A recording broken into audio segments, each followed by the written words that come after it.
Assalamualaikum warahmatullahi wabarakatuh. Bagaimana kabarnya hari ini? Alhamdulillah. Apalagi di masa pandemi seperti ini, perlunya untuk kita menjaga kebersihan, kesehatan, dan menerapkan protokol kesehatan. Baik, kali ini kita akan membahas materi bab 4 mengenai Semangat Kebangkitan Nasional tahun 1908.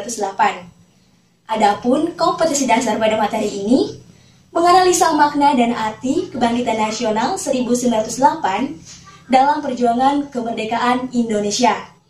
Sebelum kita membahas momentum kebangkitan nasional, yaitu pada tahun 1908, dengan didirikannya organisasi Budi Utomo, terlebih dahulu kita harus memahami kondisi bangsa Indonesia sebelum tahun 1908.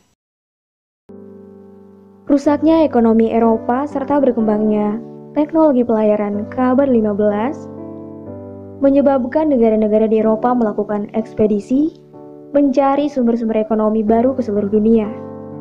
Ternyata, kemudian bangsa Eropa tidak hanya melakukan perdagangan, melainkan langsung menguasai dan menjajah negara yang mereka anggap baru diketemukan.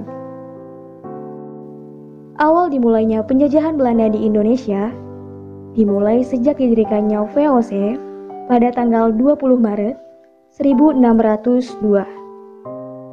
Di berbagai daerah, VOC melakukan tindakan dengan melaksanakan politik adu domba, yaitu saling mengadu domba antara kerajaan yang satu dengan kerajaan lainnya. Politik adu domba makin melemahkan kerajaan-kerajaan di Indonesia dan merusak seluruh sendi kehidupan masyarakat Indonesia. Bangsa Indonesia makin menderita ketika Danelass berkuasa, yaitu tahun 1808 sampai tahun 1811. Dengan melaksanakan upaya kerja paksa atau kerja rodi guna membangun jalan sepanjang Pulau Jawa, Anyer Panarukan untuk kepentingan militer. Rakyat semakin menderita. Penderitaan berlanjut karena Belanda kemudian menetapkan tanam paksa. Peraturan tanam paksa diterapkan oleh Gubernur Jenderal Hindia Belanda Van den Bosch tahun 1828. Sistem tanam paksa mewajibkan rakyat menanam tanaman yang diperintahkan pemerintah, dan hasilnya diserahkan pada pemerintah. Tanam paksa menyebabkan rakyat diperas, bukan hanya tenaga, melainkan juga kekayaannya.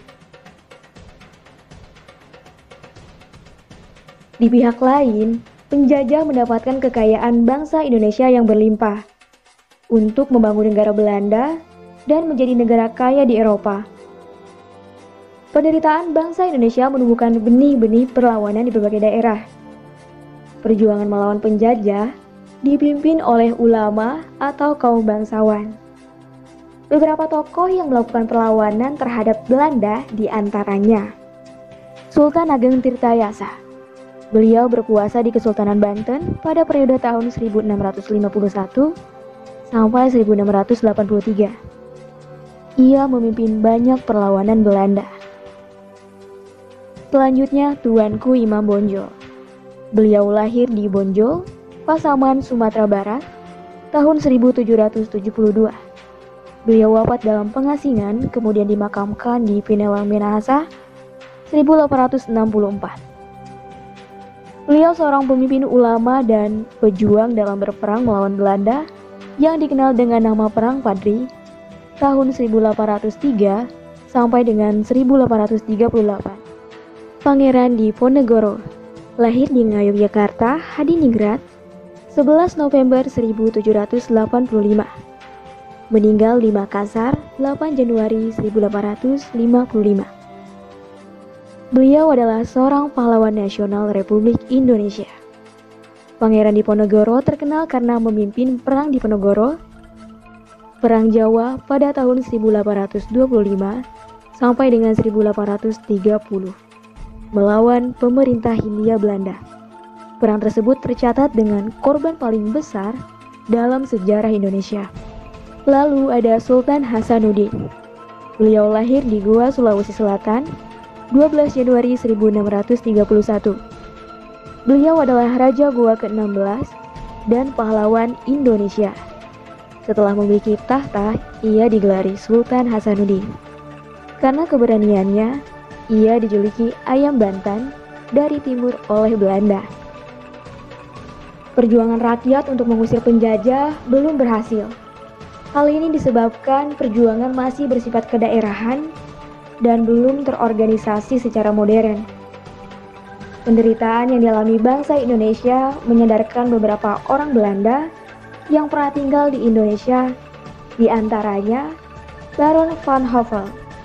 Ia menjadi seorang tokoh yang secara terang-terangan mengkritik kolonialisme Belanda.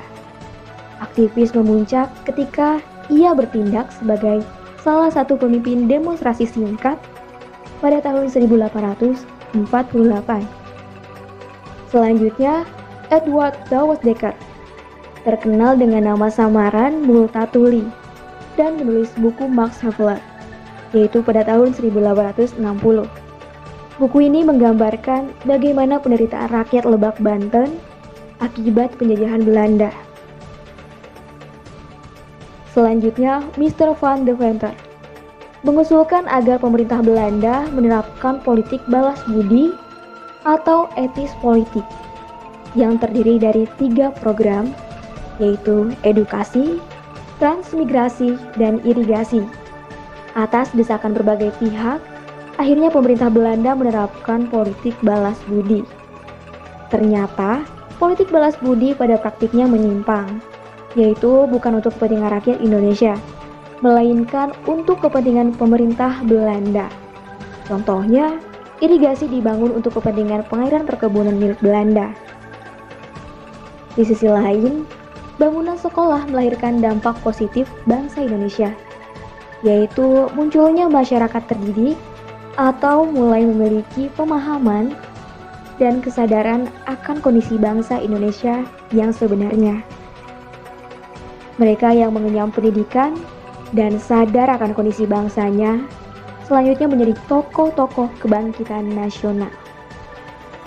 Nah, itulah kondisi bangsa Indonesia sebelum tahun 1908. Pentingnya untuk kita mengetahui serta memahami kondisi bangsa Indonesia sebelum tahun 1908.